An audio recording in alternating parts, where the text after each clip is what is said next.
intimacy week with each couple, and then we will go straight into the confessions for each couple. And we're going to kind of do it based on the confessions week for a little bit. And for the confessions week, who did we start with? I think we started with Tony and Morena. See them on our screen. So to give you a little clue for Intimacy Week, Morena was in lingerie on the couch, and she wanted Tony to paint her as he sees her. And it went from wonderful to carnage by the end of the week. Life is reality. Let me know what you thought about Tony and Morena this week. Well, it's typical for them. I think his confessional on the couch was him really saying what he's been feeling since they got married, which is he feels like he's lost his voice. She seems very overpowering, even with the rest of the group. And you can see why he clammers up, goes into his shell, and isn't, even takes off every weekend just to get away from the heat that he's getting. Now, Morena shows absolutely no self-reflection, zero, no accountability. She doesn't think she's done anything wrong. And it's all Tony's fault why the relationship isn't working. When in actual fact, I'm sure even if she watches this back, if there's an ounce of humility, she will see that it's actually her causing a lot of the problems in communication. And with that, it's making the relationship suffer, because this is the talking stage. This is where you're getting to know each other.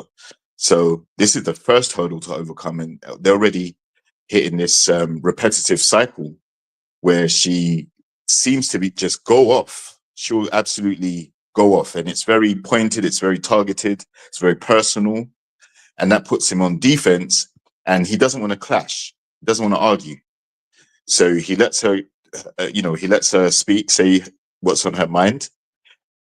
And then he clammers up, and then he'll just decide, I've had enough, and he'll pack up his stuff and leave. Now, he does take accountability for doing it. And she says that it's a trigger for her when he does it. So out of both of them, he seems to be the one that's a bit more malleable and wants to try and make the relationship work.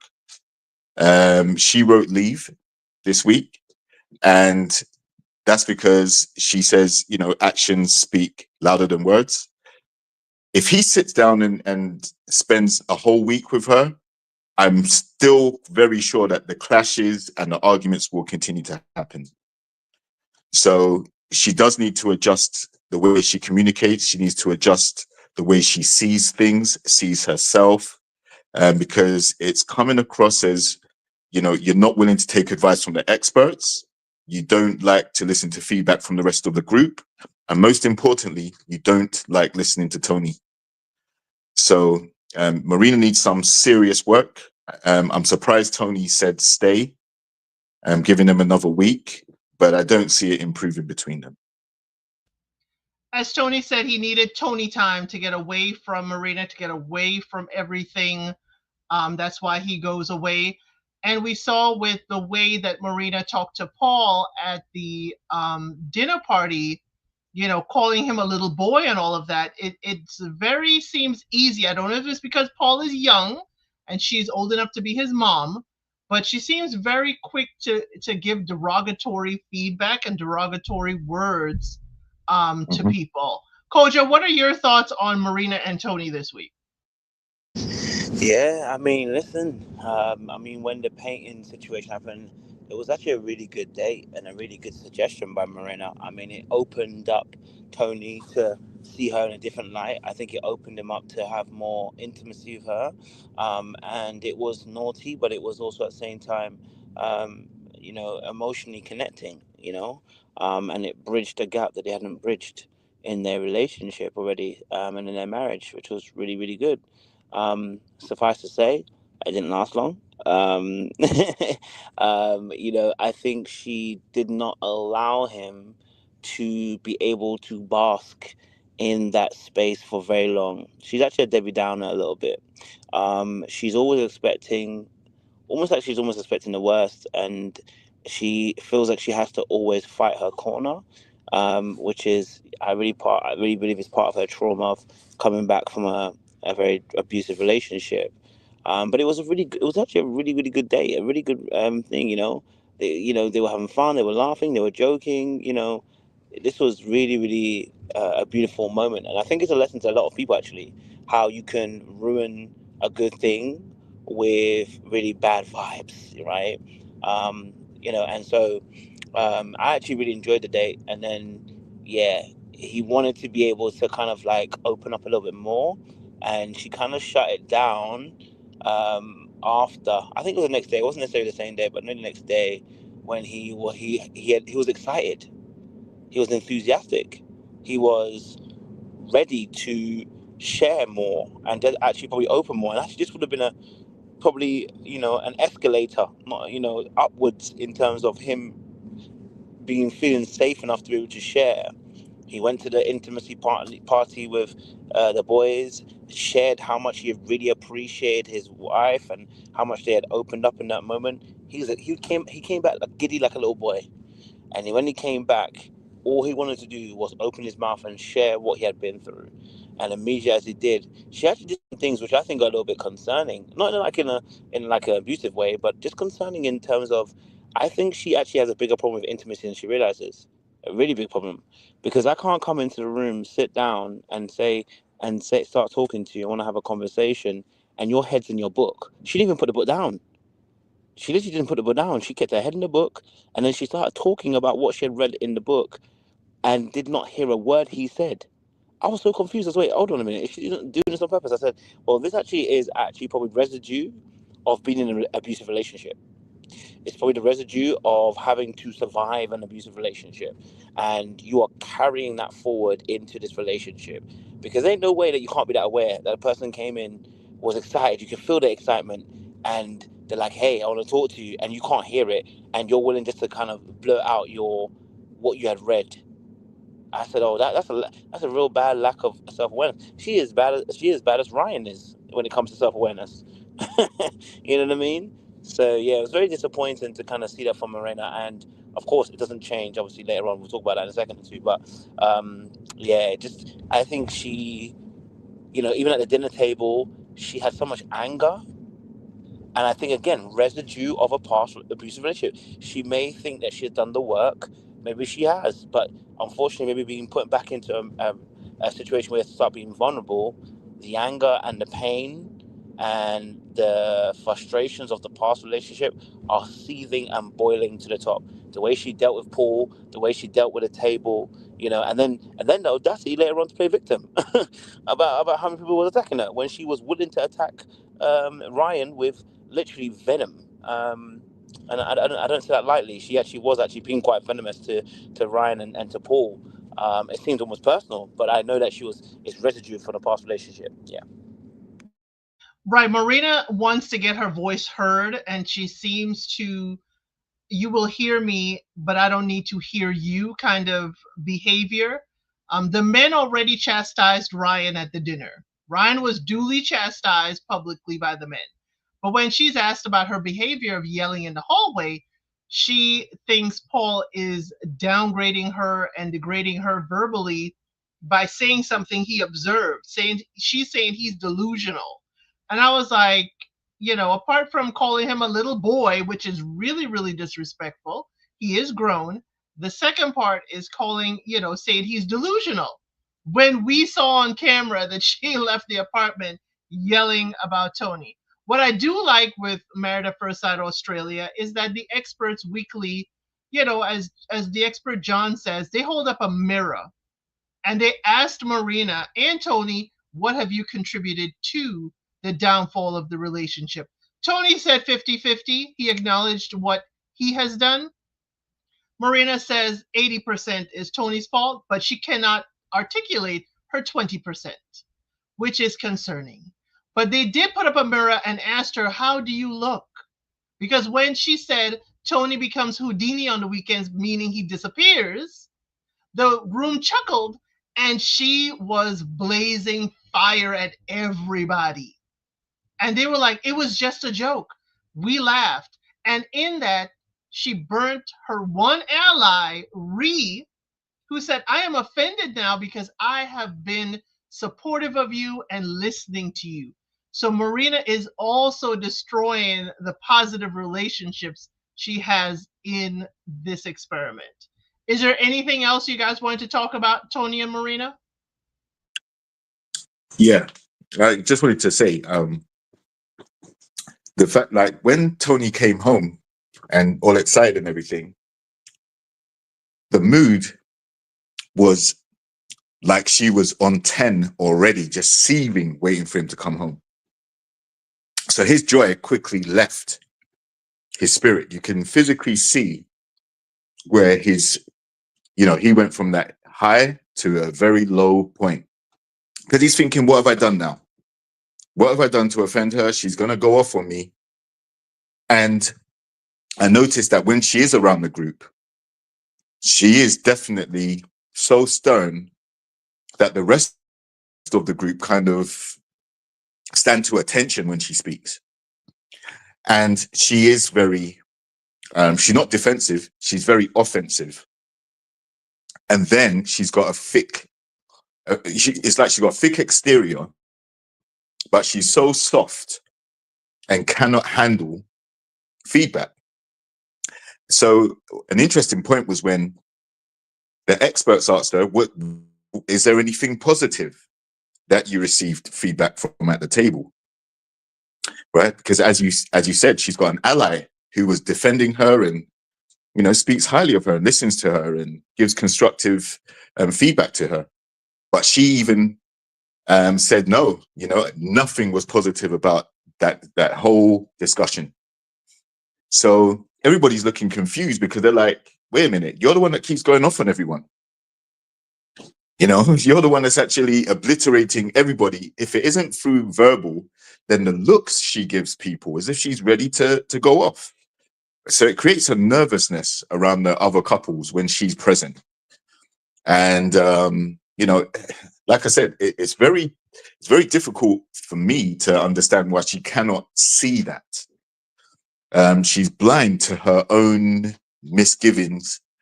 And, at the end of the day, she's the oldest one on the cast. She's 4 years older than Tony. So, she's, in a way, she scolds everyone for being younger.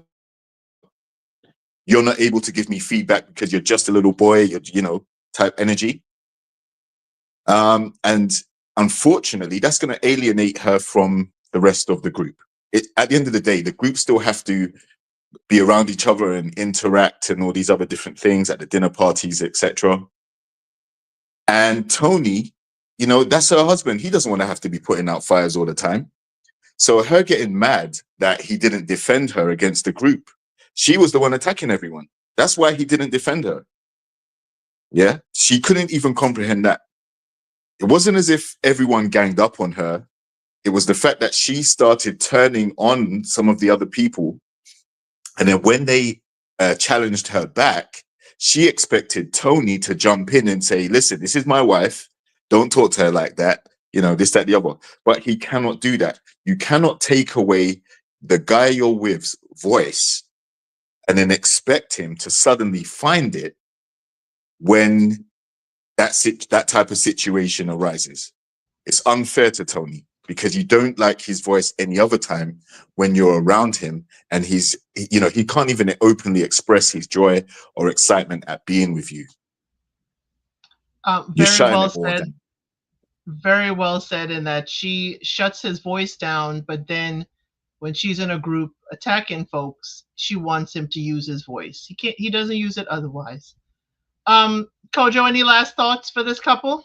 Yeah. So I think obviously talking about the expert situation, it was really interesting because again, Morena didn't actually see what she had done wrong, and when they asked her for her percentages, she was looking at 70-80. Now, Morena is somebody who has been a professional victim for a very long time, and rightly so. She has been a victim of abusive relationship, according to her. So she has been a victim for so long, she doesn't know how not to be a victim. So she must be the one that's an injured party. She must be the one that's been done dirty to a degree where now the victimhood is part of her identity. And so she can't see where she does anything wrong because that would mean admitting that she is the bad party, right? And so that's the messed up part that happens to a lot of people who are in traumatic relationships where they're very much abused. They develop an identity of victimhood because that was the way of surviving, right?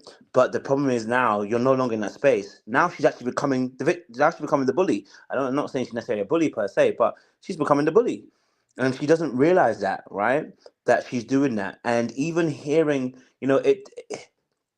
even hearing the other person's perspective. What I wished was the experts were as disgusted as they were when they were disgusted as hearing about Ryan's behavior. Because if they don't, this is going to continue. And I'm not saying that they're on the same level. What I'm saying to you is that energy. Like, let's not play it off like it's normal. It's not normal. She's actually reacting off what she has been through. So she's going to keep on doing it until you actually really call out the behavior. Like, hey, can you see that you are now becoming the bully? You're losing friends and you're losing the loved one. She keeps talking about what she deserves. Yes, we know he disappeared. Okay, he shouldn't be disappearing, right? But the way you're not just showing this behavior on a dinner table. You're showing it now. You're showing it at the home. You're actually very consistent in what behaviors you're exhibiting.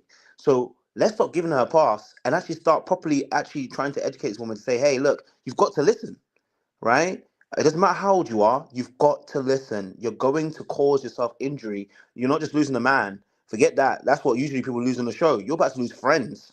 And that's a big thing. You know what I mean? So hopefully she takes that advice on board and really just starts to have a self-reflective moment. I don't know. I don't have faith as of yet because of what I've seen, but it can always turn around. Yeah, I don't have faith either based on what I've seen, but she is doing interviews and she is not taking any responsibility. So that's why I'm kind of in still a pessimistic mode. But I'm hoping it's just because it's a recall of what has happened. But yes, word on the street, if you are going further into their story, is that Tony is still married to his most recent wife, and he told her on the honeymoon, and this is why she's being defensive. But that doesn't mean she should take it out on Paul and the rest of the group. So while Tony may be iffy and sketchy, she is showing this to the group and everyone around her, including the ladies trying to befriend her. So let's go on to our less problematic couples. Jamie and Dave, they seem to have had a wonderful week. Jamie did go with Carina to buy lingerie to showcase for their husbands. And she says she feels safe and secure with Dave. Dave feels amazing. They both feel heard and seen. Is there anything you would like to say about this couple, Life is Reality? One of the few couples that connected straight away. Haven't had any blow-ups that we've seen, any major ones. He's been very expressive and vulnerable, so has she. They both appreciate each other. This is one of the connections that seems to be a great match, as far as the experts have put together. So yeah, I mean, their relationship, I don't see any real issues or anything. And they're also in a position which is very rare, which is where they're able to have a good relationship, good connection, still be there for the other couples that may be going through something, supporting them and all of that. And they're also able to call out other behaviors. And it doesn't rock the boat for their relationship either. So all round, a very good couple. Not much to report there. Kojo, for a lady that has a laundry list of red flags, Jamie seems to have fallen well into her groove with Dave. What are your thoughts on this couple? That list doesn't exist. No. I mean, she found the kind of guy, right? Who is, I guess, aesthetically pleasing for her. He matches what she wants for the description. A lot of times, these lists are. I told you, rules are made for people that you don't like. Because when you like them, You've been making exceptions. But I mean, I like them because they're actually a really good couple. They're actually very well matched, and they support each other. They do the basics. Like they just do the basics. That's literally it. If they do the basics, and they show us almost like it's not hard, but it is hard. Doing the basics is not easy. So shout out to them. I do like them. My only thing is, but I know it's an experiment and it's a show. I want them to shut up. I want them both to shut up. I want them both to shut it. Stop getting involved in everybody else's business. Shut your mouth and focus on your marriage. Because eventually this is going to come back and bite you in the ass. Stop being too known. You understand what I'm saying to you? Right? Jackie did it with Katie. Now we're having it with Dave. Now trying to do I'll stand up for everybody for Ryan's situation. I need them to shut it. I need them to shut it. I need them to shut it. If they're gonna do this, I need them to start calling those people out in personal conversations, one to one. Do it that way. This whole Avengers movement, it blows. It eventually blows back on you, and it's just like I need them to keep quiet. Happily married couples do not be engaging in everybody else's marriage in a public sphere. They do it privately. They pull you aside and they say, "Hey, what we're seeing ain't good." Right now, what they're doing is some Avengers stuff, and I need them to stop. Focus on your marriage. Keep doing what you guys are doing because you're winning, and I need you to stay there. It is not your duty to save everybody. Okay, like Dave this week. I get it. You didn't like what Ryan said. Pull his ass aside with the boys and have this conversation. I don't know what was wrong with the boys. The boys suddenly became Avengers. You want to call him out on the public table? Well, you had a chance to call him out when you were with the boys. It seems a little bit performative. It seemed a little bit like we're showing off for the ladies. It just felt a little bit off because Ryan was right there and you could have called him out. You didn't. You waited till you got to the dinner table for you want to call him out? Come on, man. I was like, yo, like, call out. You want to call out Ryan? Because it actually was then embarrassing for her as well. And they didn't even think about that. They just said, we're just going to call him out because they're so wrong. I get it. It was wrong. It was actually wrong. That's why you should have called him out when he was with the boys. You should have pulled him aside and said, hey, Ryan, we don't like what you're saying. This is disrespectful to your wife. And they actually kept on, and then that whole situation with Ryan and Jackie just became an embroiled situation, all because Dave this time that's a catalyst, started it, and then other people jumped in. So all I'm saying is, look, I'm not saying we can't talk about other people. I'm saying to you, like, people who are about healing people, they shut their mouths and they do it in quiet. They're not here breaking tables loud. I need Jamie and David. It's okay. You've done your first week. It's okay. Shut it.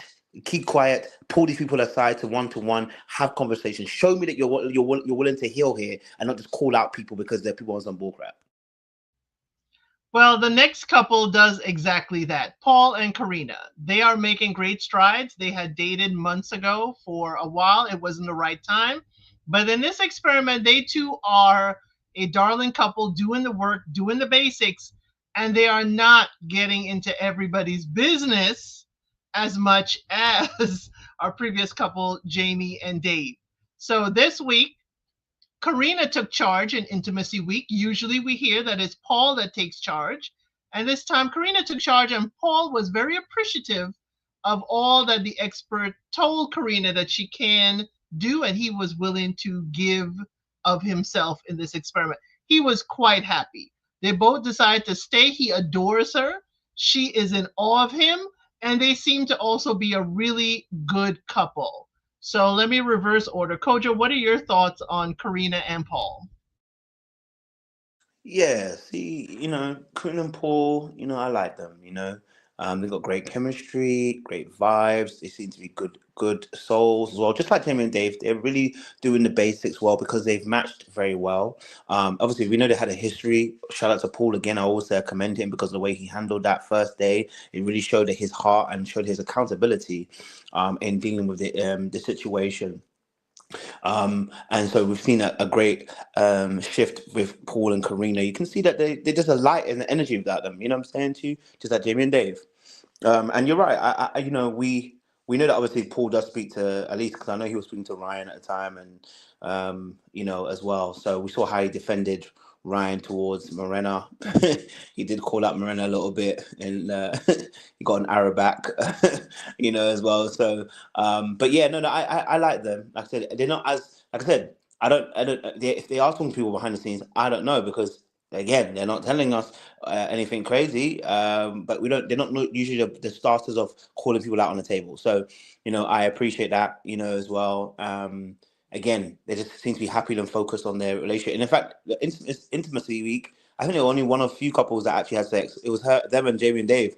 No one else was doing sex. Everyone else was really trying to be intimate. So nothing wrong with that. Again, I'm just saying they probably passed that limit where they can be people into, or it could be something on the side. I don't know, but if I saw it as a positive, that they've already done that intimacy aspect, and so the intimacy week was really them being intimate. You know what I mean? So yeah.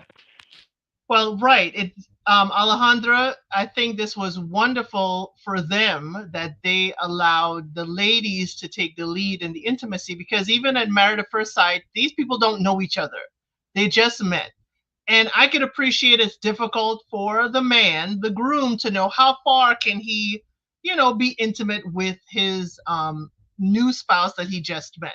So I love that. But even for this couple who knew each other, apparently Paul takes control, and now it's Carina's turn, and now he is open to it and understands that her taking control he can also enjoy.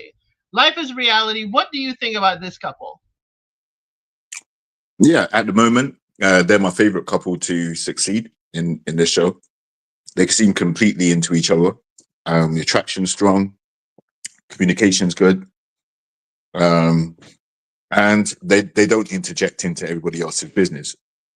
And that's because they're focused on each other, which is the way it should be, really, right?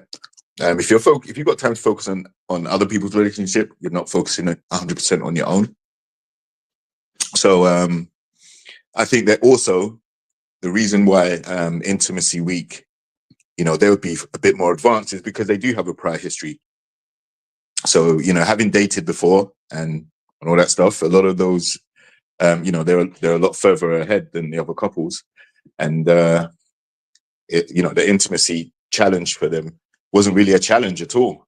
It's like he was rubbing his hands with glee, and she was ready to reveal her birthday suit, and they just got down to business, and it brings them closer, and they've connected on every level so far from what we've seen. So yeah, definitely, they're my pick to actually make it to the end. So even though they've known each other before, there's still lots to learn and grow in the relationship. So we're going to move on to the next couple that knew each other before and dated before, Rye and Jeff. But we learn a lot more this week about Rye and Jeff. We learned that when they got together, I believe it was a year ago, that it was right out of long-term relationships for them. And as Jeff said, it is what it was. It was very physical. It was very hot and heavy. So my thing is, Jeff is doing a lot of the housework. She appreciates it. He's doing all kinds of stuff. I'm wondering if it's busy work to keep himself disconnected from her. I wonder if it's to help keep his distance. Because for me, it's like she is trying to, get why they were connected, that they could be a long-term thing.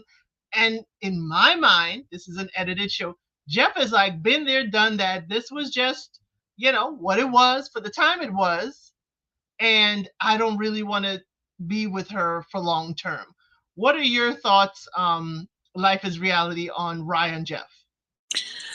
I think they had a turnaround from the previous week. I think they actually did show more connection growing between them. Yes, I think there is still work to do in terms of their connection, and if they're just going to they're going to need to take some time to actually get to know each other a bit more and let it flow. Just let it flow. And it may be better for them to move at a slow pace, but at some point they're going to have to, accelerate, because the show's only going to last for so long. So, they've got, again, prior knowledge of each other and having been with each other before. So they should be really at an advanced stage if they are really going to connect. But they're not quite there yet. So, Kojo, why do you think Jeff is holding back? Because I think Jeff is holding back and Rye is all in. Yeah, I don't know what's going on. Jeff is definitely holding back. I just, you know what I mean? Like, that man never speaks with any enthusiasm. Can I be honest with you? He just never speaks with any enthusiasm towards that relationship. And that's from day one. When that brother said about platonic, but you hear her talking about, you see, almost her being excited. This brother was excited about for intimacy, about a nice little dinner. I said, this nigga's crazy. Okay, he does not want her like that. You know what I'm saying? She's like, I may be proven wrong, but something about Rye he's picked up. And I'm not saying that she's actually bad. Something about Rye that he's picked up that he's not working with. And I think he needs to start being honest about it. Because now, like, it does look like he's avoiding her and has been avoiding her. And then she comes over and be like, I'm just really taking it slow. And I'm looking at her like, girl, you ain't taking nothing slow. He ain't trying to put out. Like, you know what I mean? Like, you were just about able to get him to kiss right now. You know what I'm saying to you? Like, it's strange without no real reason to go going from hot and heavy to this. You know what I'm saying to you? Without him leading. So, like, let me give you an example. Like, let's say me and a girl met beforehand, right? And I'm hot and heavy. Okay. Now my excuse might be, okay, look, I'm giving my life to Jesus. I'm changing my ways. I want to make sure we can get to the altar without doing this kind of thing. That's actually a reason. So we don't do hot and heavy stuff. But as soon as I get to past that altar, I'm about to be hot and heavy again. You know what I'm saying to you? Like, so there's something not quite right. Jeff is not telling us the full story as to what he feels or what happened during those stages, because old girl said the sex was good. So the sex was good, and y'all are stalling, and you're stalling without actually really giving us a real reason. Or we're just trying to take it slow because we want to make it. We're trying to build that connection. We're scared of last time, and it's like when they speak, they don't even hear it. You don't really hear the conviction that they're really like, we're intentional, we're really building, we're trying to take it slow. You don't hear that intentionality. It almost feels like they're making excuses. I'm not saying they should jump into any physical intimacy straight away. What I'm saying to you is, it doesn't sound genuine in that. And also, when people like people, it's the same thing with I don't want to jump too quickly, but Sierra and Billy, someone's sex is not on point right now, because what's going on? What's really going on? But let me not jump too soon. You know what I'm saying to you? Go after Yeah, that. we'll get there. We'll get there to Billy Sierra. But yeah, I think it's kind of like, and I cannot speak for everyone. It's kind of like when you get with someone and you're not even thinking of a long-term relationship. It's just physical, and the physical is good, and it is what it is, and they go home. But now Jeff can't go home, and maybe she clings and is a clinger, and Jeff is like, I just want to go home. Let me not tick her off. Let me just go home. That's a good point. Can't even lie to you. That's actually a really good point. Yeah, that's the one that you just you had fun with, but you never really wanted. You realize quickly that you wasn't trying to be in a long time relationship person. You're good vibes. You can even go on a date or whatever, but you always had an exit strategy and route there. And I think now he's been locked and chained. I think that's what it is. You know what I mean? Now he's like, damn, I've actually been locked and chained, and I actually can't get out. You're absolutely right. It's like that girl that comes around and doesn't want to leave. And it's like, Right. where would she go? She ain't going anywhere now. Now he's got to keep lying. And now you go back to your real life, and the experts have told you this girl is the best wife for you. So I mean, when Jeff leaves this experiment, I really feel sorry for him in some sense, because now he's gonna go. Let's say he says, I don't want to be with you. Now you're gonna see her at the gym. She's around your friends, and it's like, well, I'm the best wife for you. Experts said so. I mean, Jeff is like all the way around, you know, stuck with Rye. Any other thoughts on Jeff and Rye? Yeah, it sounds like a little bit of buyer's remorse, right? They sampled each other before, and yeah, now they're in a marriage situation. It is taking him a long while to wrap his head around the fact that she was chosen for him for a reason. Of all of the eligible candidates that applied to be on that show, fate had it that it was her. So maybe he needs to do some self-reflection and realize that what he potentially wants isn't actually what's best for him, and he needs to open up and give this more of a chance, and hopefully they'll advance a bit smoother, because like you said, she seems to be all in. it is him that has more of the reservations. So he needs to definitely take into consideration, those points. Like the experts chose her. They didn't know that they had a history prior. It was only discovered on the show once they had met. So, yeah, he just needs to get with it, to be honest. So Jeff, was told by Rye, you got to get us out the friend zone. Here we are again, intimacy week. She planned just a dinner. She was all excited about it. Then the experts said, y'all need to kiss for 5 minutes straight. Jeff, it was like high school kissing. They were crisscross applesauce on the bed facing each other and leaning over to kiss each other. This is not going to lead to any intimacy. They're not even hugging each other close. Okay? They're not even hugging each other close. I think they should just, don't waste our time and just go home. But Jeff speaks highly about hanging out with the boys. When he got back to the couch, he was like, oh yeah, he was more excited to get back to the couch and hang with the fellas. And one fella that is not getting the support from the rest of the group because of he put his foot in his mouth is Ryan. Ryan and Jackie. This week for Intimacy Week, Jackie did something, y'all, that I thought was quite nice. Instead of just bringing home the lingerie, Jackie said, why don't you come with me and see me in all the lingerie and you pick it out and you can compliment me because I just want you to compliment me. Jackie, I think you need a whole lot of compliments, external compliments, but we know where that comes from. And Ryan goes back to the boys and alludes that they are being intimate in a very crude way. And Jackie tells the girls, we are not intimate. And as the experts say, it's the back and forth. They're not robots. They can't just reboot and reset whenever they feel like. They're just sweeping it under the rug.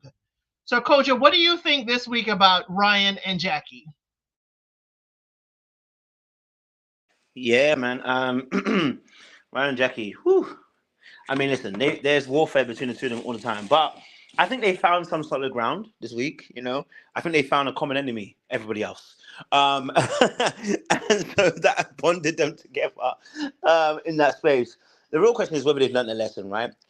I would say, some positives is that, well, for the first time I've heard Ryan actually apologize, like properly apologize, right? Because he was on some bull crap before that, right?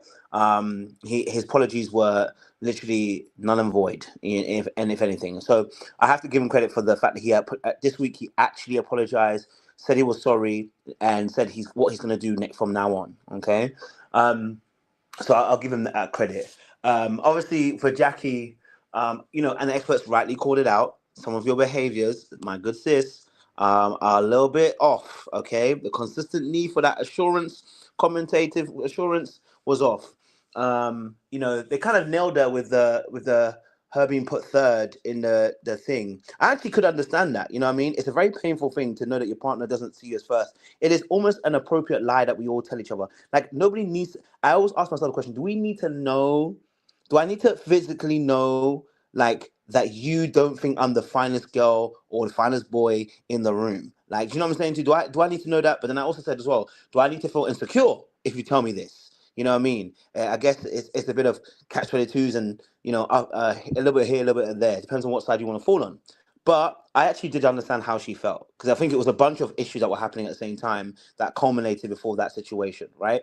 He was trying to humble her, and he was trying to settle her down. You know what I'm saying to you? So in that sense, so I did feel for her a little bit, but they corrected her, and I could understand why they corrected her. I think obviously, like I said, I think they're slightly getting a better place, because I did see them be a bit more unified. I did see him. He showed a bit more emotion. I don't know if he was crying towards the end. I don't know what the crying was necessary for, whether he was maybe play acting or whatever, but he seemed to have a bit emotional on him as well. So he's apologized. I want to see what's going to happen. I want to see what's going to happen the rest of this week. Are we going to see significant changes? Are we going to see him be more verbal? Are we going to see him do that without having to counteract her and fall for her games and then reduce himself to her level? Whatever she's going to do, is he going to be able to stand tall and be the warrior that he said he is? Let's see. And can Jackie also, at the same time, let go of that third place situation, because she's gonna bring it up every week if she has to. But I mean, she didn't bring it with the experts; they brought it up to her this time. But let's see how they grow. You know what I mean? I'm hopeful because of what I saw this week, but I don't know. So yes, he is a warrior. He is fighting, I guess for this marriage, for what's going on. Is he fighting a losing battle? Life is reality. Is he, kind of fighting himself, or is he fighting his feelings, or is he just fighting society's norms? Ryan is low on the list this week because he got called out at the table for the words that he spoke. What are your thoughts? Yeah, Ryan is fighting a very difficult battle with himself, first of all, because he needs to stop putting his foot in his mouth. But he also needs to realize his audience. His audience is Jackie for the most part, and she is awkward at best when it comes to communication. Right? She can say some very offbeat things, but from what I've seen, she seems to be very self-centered in a way. She wants everything he sees, thinks about, likes. It has to come from her, right? And again, she did lead with her acknowledgements and her accreditations and her cryptos and her finances, and that put him off straight away because that's not what he was looking for. And remember, he was the guy that said, "Listen, I can't believe the experts got it so wrong." He said it to the experts in front of everyone as well. I can't be like, "What were you guys playing at? You took what I wanted and you gave me her." Right. So that way, that must have hit her very hard, but she took it well. And now he's made comments about her features, her eyes and things like that. Yeah, Ryan is a problem. He needs to stop putting his foot in his mouth. I don't think he's going to stop, to be honest. But for some reason, they've actually gotten closer, and through all of this, they've gotten closer. They do have good spells, but again, there's always, you're always looking at, okay, it's coming now. You always wait for something that he's going to say or she's going to say or react to, and it's just going to be offbeat. So I don't see them working. I think they're going to clash quite often. She's going to be offended by something he says.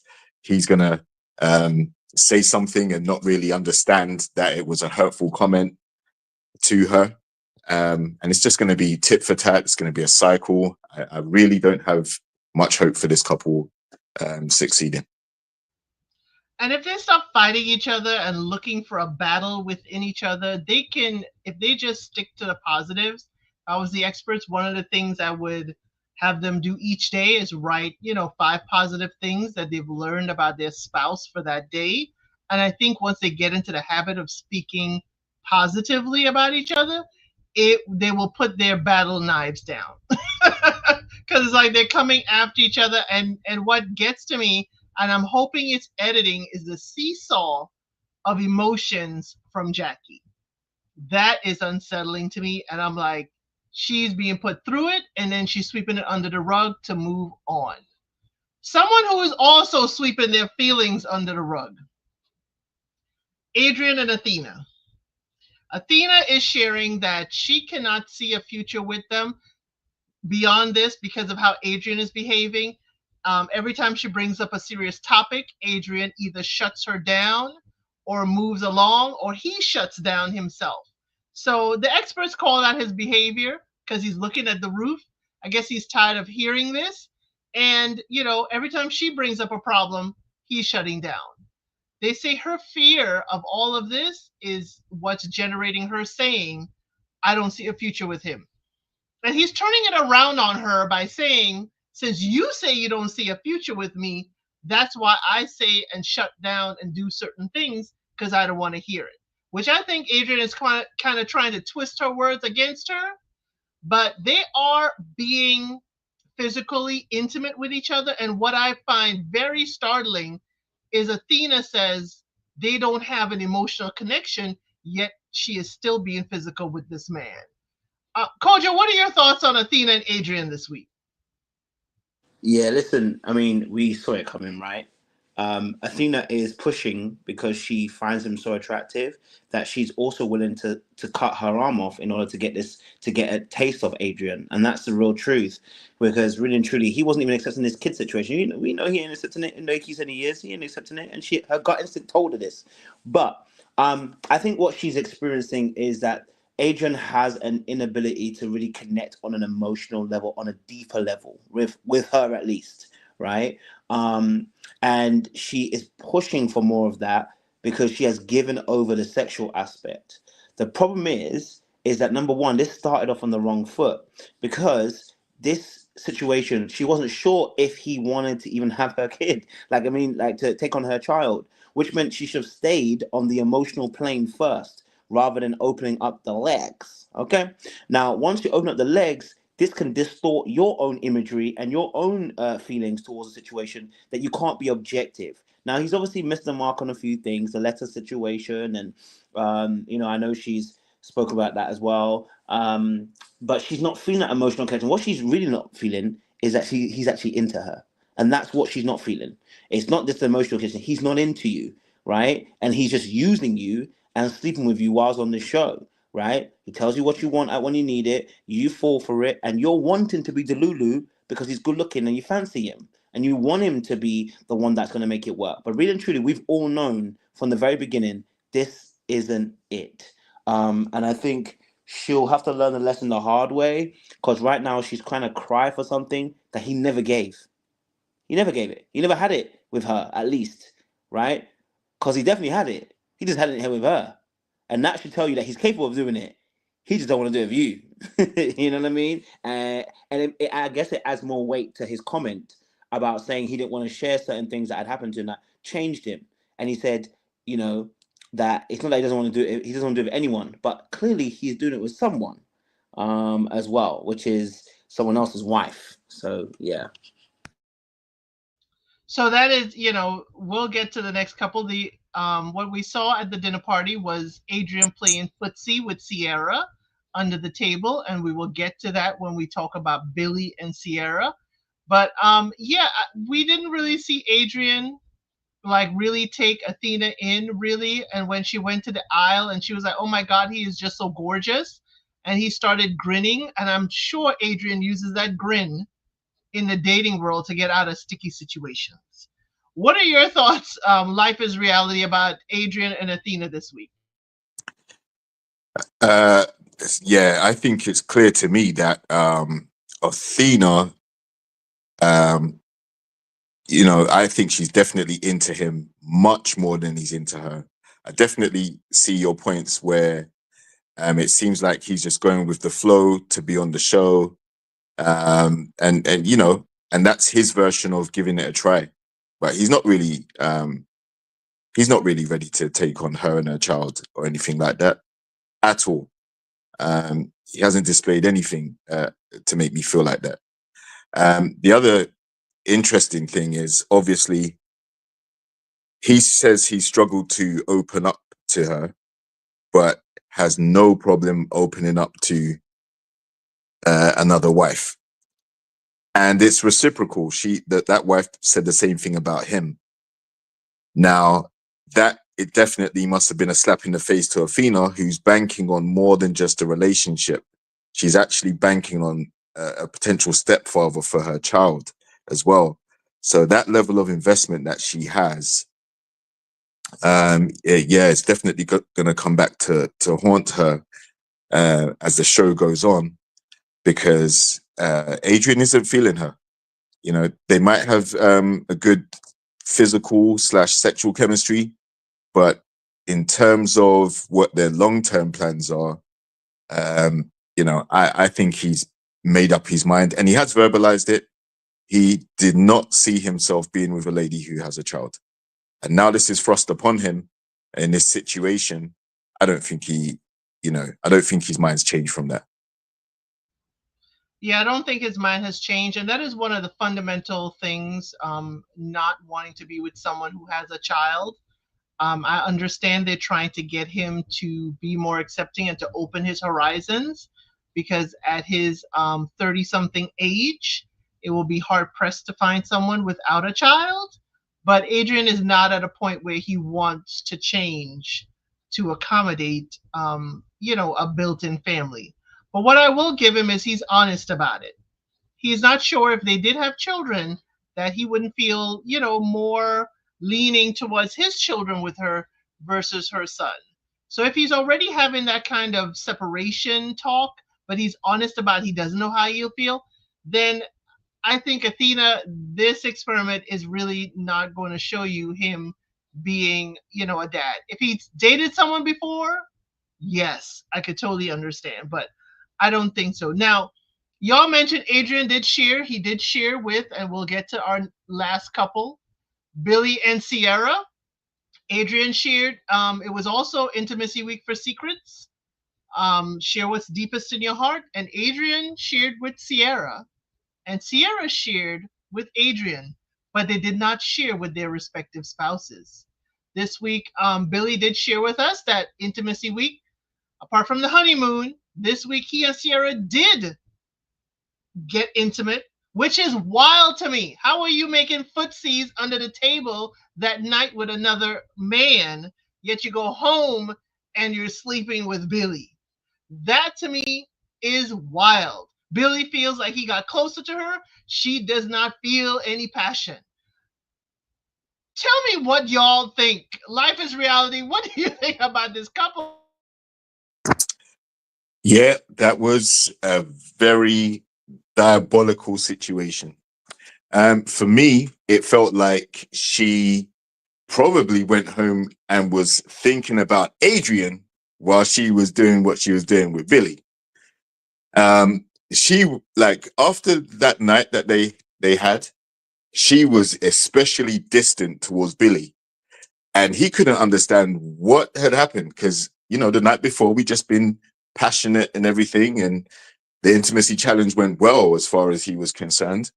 And then it's like, similar to Morena almost. She was just sitting there very cold and distant.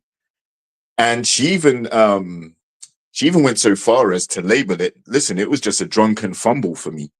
It was just something that happened because I just had a little bit more to drink. That's all. It wasn't anything emotional, no romance, no. And he was like, what? We took our time, we were slow, we were passionate, and it meant nothing. And then the bombshell that her and Adrian, have been talking and opening up to each other when Billy's actually struggled to get her to open up. So, that must have been a huge rug pull and stunned him. And you could see visibly he was a bit shaken by what happened. Now, the dangerous thing is that obviously both couples are still in the experiment. So, do we expect Adrian and Sierra to knock off their connection? No, I probably think they're going to continue to speak to each other and everything. And Billy's hopeful that him and Sierra can work, but I think he may be a little bit too optimistic about that. I think they really need to work on, where they're having a breakdown, because usually, this isn't me trying to be rude or sexist or anything, but usually after you've been intimate with the person, it's usually the lady that's a bit more, because she's she's opened up herself in that regard. So you're expecting the cuddles, the kisses afterwards as a guy, right? And in this case, it seemed to be Billy that was more amorous afterwards. So, yeah, I don't think she's feeling Billy. I think now that she's opened up to Adrian and they've been playing footsie, flirting and everything, I think her sights are set on Adrian. And I think Adrian wants out of that relationship with Athena now that he knows that Sierra and him have a connection as well. It is wild to me because Adrian is sitting there listening that we played footsie and you went home and was intimate with your husband. I don't know how you would accept after that, but we did hear little pieces. And based on the little, intimacy and how Billy oil rubbed, I understand why Sierra would say it was like a little drunken fumble because it wasn't very, soothing and sensual. But to say that to experts and a room full of people in front of your husband is diabolical. It is diabolical. If you say, I didn't feel the emotional connection, it didn't get us as close as I thought we were going to get, hey, I could understand that. But to call your intimacy with your husband a drunken fumble, I don't think you can come back from that. What are your thoughts, Kojo, on that, on this couple? Yeah, tight, man. I can't lie to you, it's tight. Yeah, it's a lot of Bushido from Sierra, but we knew it was coming, right? We knew it was coming. We knew it's coming. That she, I just don't think she's. I don't think. I just think that she hasn't dealt with her fears, and her fears are always going to outweigh her being in a healthy relationship right now. Because Adrian ain't certainly ain't the one. But I can understand how she ended up going back to her husband because you know what, she got hot and heavy with the foot touching. She needs to let out some aggression, some pent up work up. And she said, "Listen, my husband's here. I can just legally, I'm gonna get it out as much as I can." You know what I'm saying to you? And that's what happened. Okay, she used and abused that man. All right, he didn't know. He just thought that, raw, she coming on to me, she want me. But really and truly, she just wants to get the heat off her. You know what I'm saying to you? Yeah. And I think she needs to start being honest. Let's be honest. And sometimes, and unfortunately, men, this is something that we have to deal with. Sometimes the way you're approaching sex is dead, and you need to work on it. And I think Billy needs a harsh lesson in reality. Stop this bullshido. I need an emotional connection. I'm not here for that. You know what I'm saying to you? It sounds like an excuse for you not being very confident in the sexual bedroom. And that's okay. There are real things you have to learn. You know what I'm saying to you? That can be something that you guys can explore going forward. But this whole, I need an emotional connection if I can get, listen, people do need emotional connection. There are people who generally need emotional connection. I'm with it. But when they have an emotional connection, they know how to slap on some cream on someone's back. You don't. That is concerning for me. And again, someone's going to say that I'm probably excusing her cheating. So with her foot rubs underneath the table. I'm not excusing it, but I'm just saying that that this behavior that that our good friend Billy's been exhibiting, it is goat like. It's like, bro, like, what have you been doing in your your time as a young man? Like, you know what I'm saying? You like, again, listen. I do understand. Sex is not a simple thing where everybody gets taught like certain things, but then this is where he has to be very vulnerable. You talking about that emotional connection? He has to be vulnerable. Hey, look, I'm a little bit concerned. I don't, I'm a little bit not so confident in the sexual bedroom aspect. You know what I mean? Like, can we work through this? You know what I mean? That, you know what I'm saying to see what she says. And if then she says no or whatever, or she laughs in your face, she ain't the right one. Because that's somebody you don't need to be in a relationship who's going to laugh at you when you're trying to be your most vulnerable self. But right now, Billy the Goat is not giving us anything right now. And his wife smashed him so she could stop the heat that she's feeling. That is sad. That's sad, but I'm not saying that he has to take accountability, but I'm saying that she was always going to do that because of the way that she was always afraid of actually getting close. She was always afraid. There was always something, you know what I mean? And the very fear that she had is about to be realized through her own behavior. Let's see what kind of accountability she'll take. Let's see.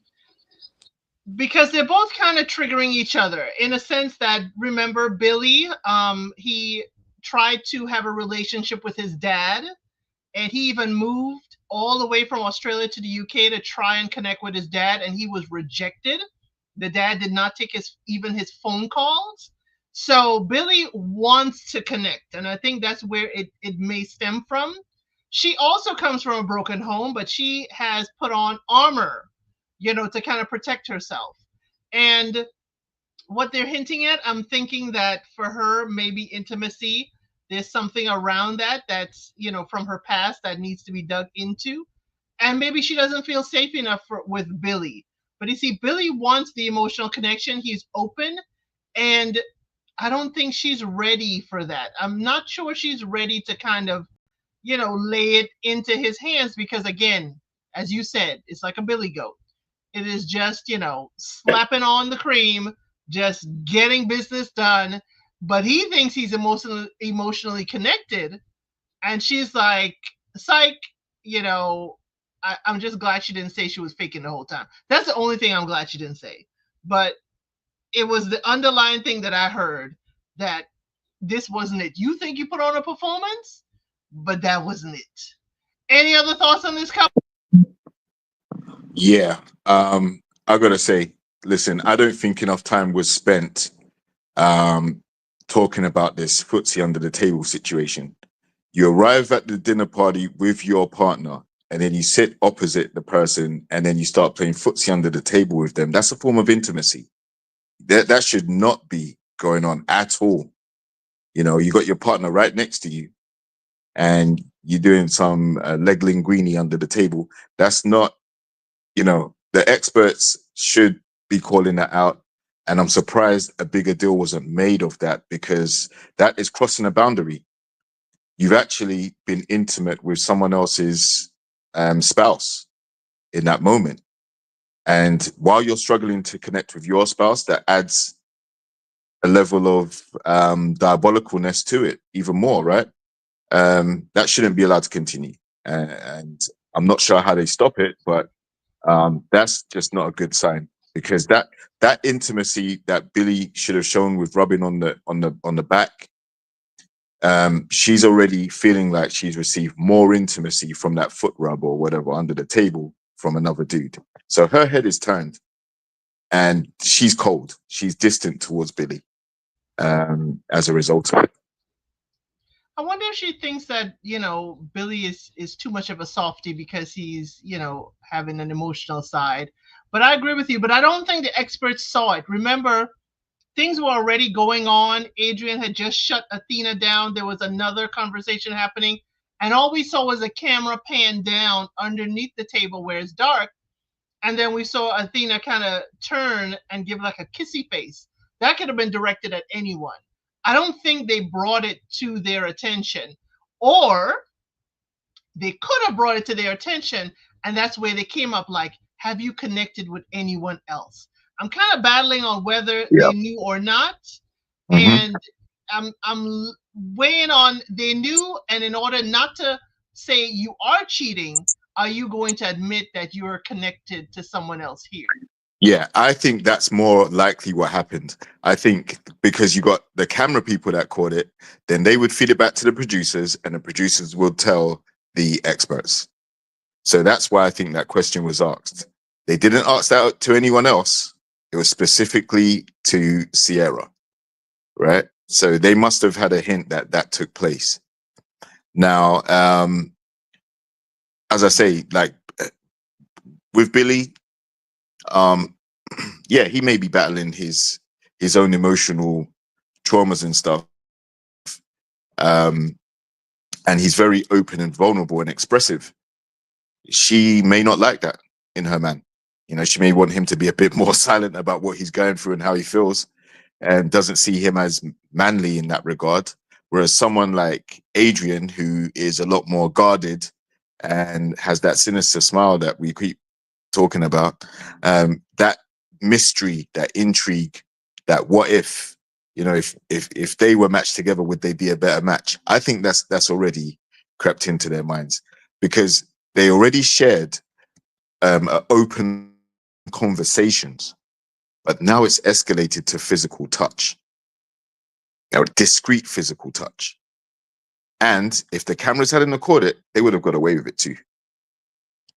And they wouldn't Right. have announced it at the dinner table. They wouldn't have announced it at confession week. They would have kept it quiet and kept it going to see how far it could have gone. And I'm thinking that both Adrian and Sierra thought that it wasn't caught on camera because it was under the table and it was dark. But again, that room is filled with cameras. It is filmed with cameras.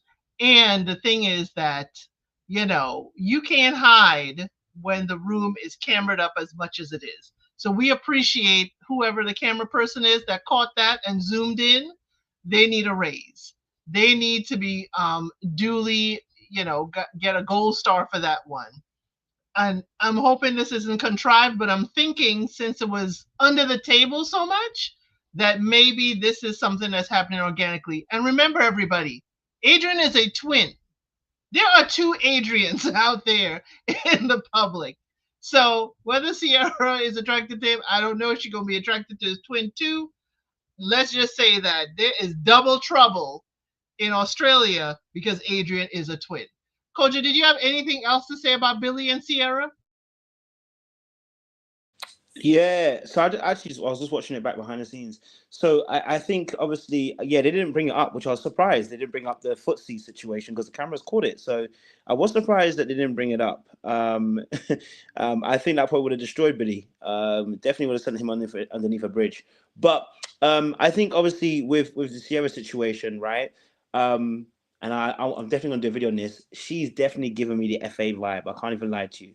And the fact that she has quote unquote, and I'm going to say quote unquote because it's tough to sometimes believe or not believe, that convenient amnesia, I call it convenient amnesia, that I thought I told you, where she's removing herself from the accountability of actually not telling her partner. And even if you thought you told him and he said he doesn't remember, just say, okay, my bad, sorry. She still continued on like saying, I thought I told you. No, no, no. Meanwhile, she had told someone else, which meant you hadn't told him.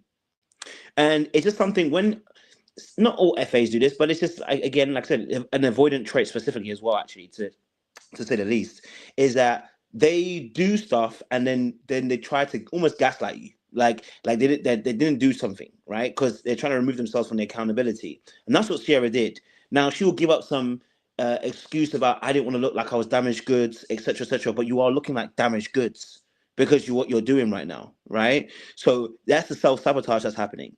But the self sabotage too doesn't mean that she actually likes you. Self sabotage too is that it can be simply about her and not necessarily about Billy. The fact that she doesn't feel worthy of someone's love doesn't actually mean that she actually wants your love.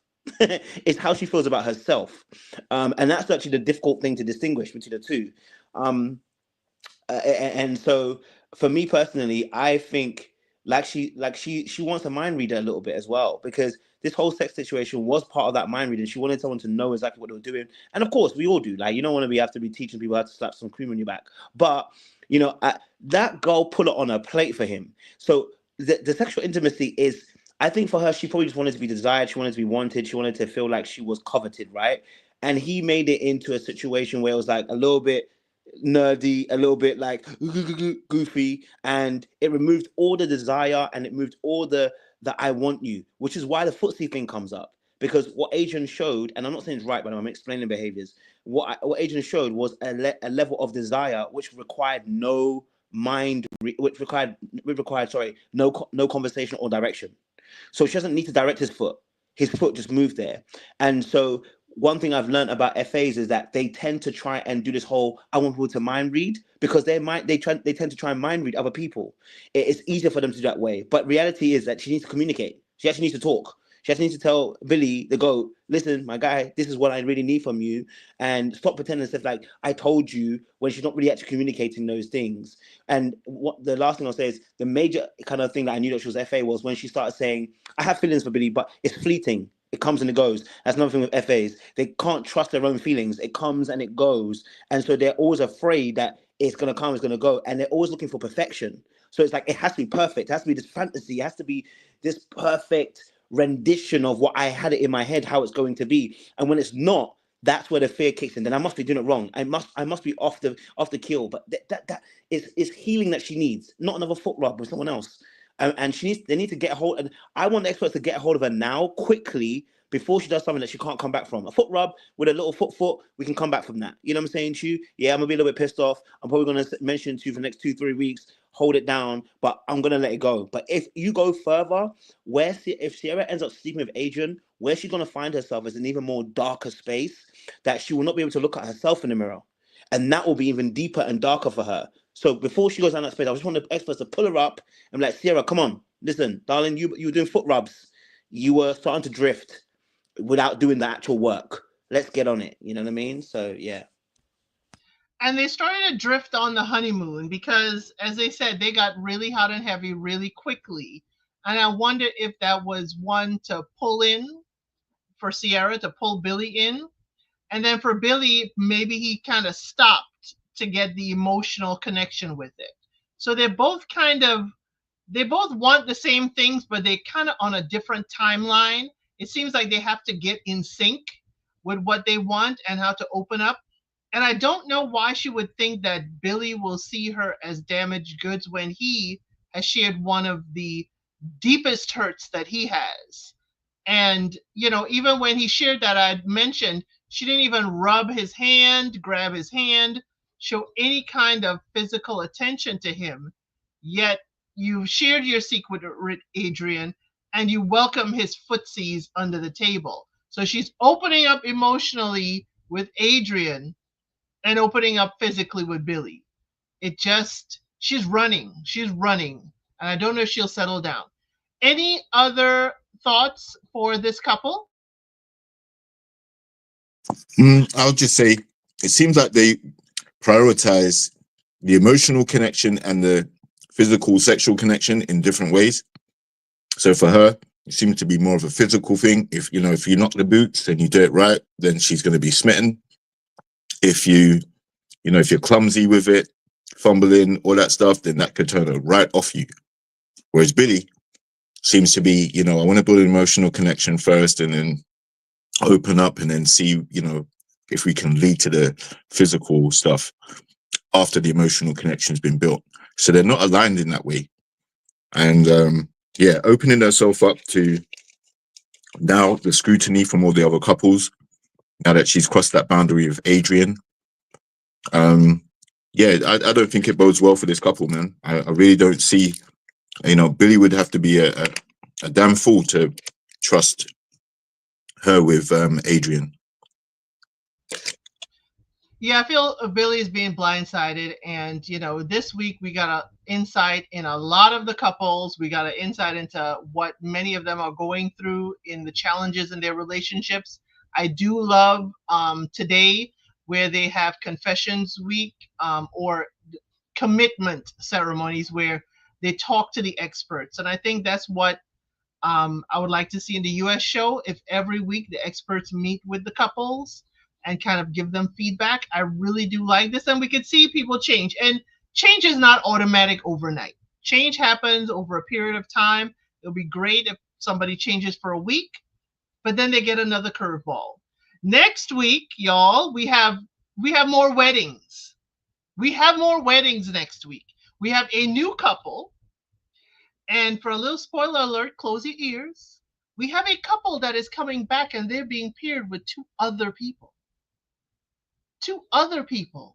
So there may be 3 weddings next week in this entire curveball. And I'm not going to say the name, but these two are going to be married to other people next week. Let's see if the experts get it right for them. Let's see. So we'll definitely have a longer live next week. Okay. Is there anything else, gentlemen, you'd like to say about the show? No, I'm good. Kojo? No, that's it, man. Can't wait to see what happens. Okay, thank you so much, everyone, for joining us this week. We will be here again next week. If you make sure you hit subscribe and the notification bell, if we change the time, change the date, you will be aware. It will be posted, of course, on my community wall once we have decided. And I hope to see you next week. Again, this show airs from Sunday to Wednesday, every day. And you could check on YouTube and search Married at First Sight Australia, and you can see all the episodes for the week. Kojo does breakdowns right after this on Little Black Book 91. In an hour or so, we'll be breaking down Love is Blind, Minnesota, episodes 1 through 6. It is feisty. It starts off slow, but y'all, once you get episode 4, episode 6, oh, it is feeding you all that you ever wanted. But I hope you will join Little Black Book 91. He has, all the breakdowns of all the reality shows. Is there anything you guys are working on that you would like the audience to know? Nah, listen, I'm good. No, yeah, just make sure you join us later on. That's it. Okay, everyone, thank you again for joining us, and we'll see you here next week or see you during the week for any other recaps and reviews that we decide to post. See you, and thank you for joining us.